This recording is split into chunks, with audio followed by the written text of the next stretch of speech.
Hey guys, it's me, Natasha Lynn, and this is Chronicles of a Professional Stylist. So today I have 3 wigs I want to show you, and I'm also going to show you how to style them and give you a brief tutorial on each one. So of course you'll need your stocking cap, clips or bobby pins, a rat tail comb, a vent brush, and we'll get started. So this first wig is called Charlie, and it's a short hair wig. I did thin the wig out a little bit by using a razor.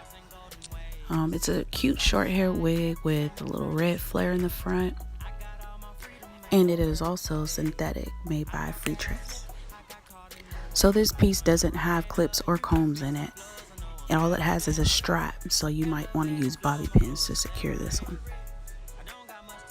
So just some advice on before you put your wig on, you want to make sure your hair is secured down, so either braid it up, or if you have shorter hair you can put a stocking cap on and just make sure that it's flat.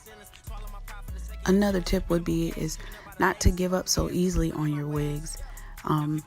Just combing and styling, using your fingers and styling, it can give the wig a whole new look. So I see a lot of people give up on their wigs and they just throw them away, but you don't necessarily have to do that. You can clip, cut, pin the wig any way you want to get the desired look you're looking for.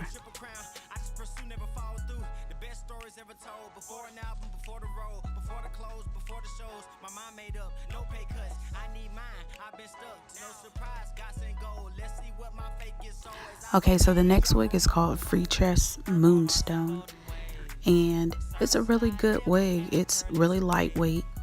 The inside is made just like a stocking cap, so it's really breathable. It does have 3 clips and a strap, so it will hold up well. And this wig used to be really long, but after a while I just decided to cut it. And it looks really good, just nice, lightweight, cute and simple.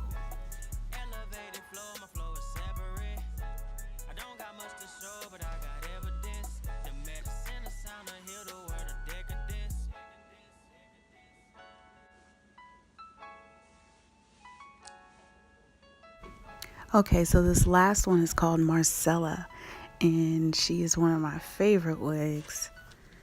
It's nice, thick, and full. It has the faux part right here. This one does not have clips, but it does have a strap. So you may need bobby pins to secure this one too. This wig feels so much like real human hair, and it's so silky and so smooth. It's just amazing. So each one of these wigs are flat iron safe to up to 400 degrees, but I would not recommend it. I only go up to about 3, maybe 320, and I'll only do that just to give it a little bend. So I've had all of these wigs for over a year now, and they still look great. And what I do is I just shampoo them gently and use a little bit of conditioner and rinse them, and then I let them air dry. So I purchased these wigs from eBay for about $35 each. And that's all I have for you today. Thank you for watching Chronicles of a Professional Stylist. I am your professional, Natasha Lynn. Please don't forget to watch, like, subscribe, and share. Thank you. Peace.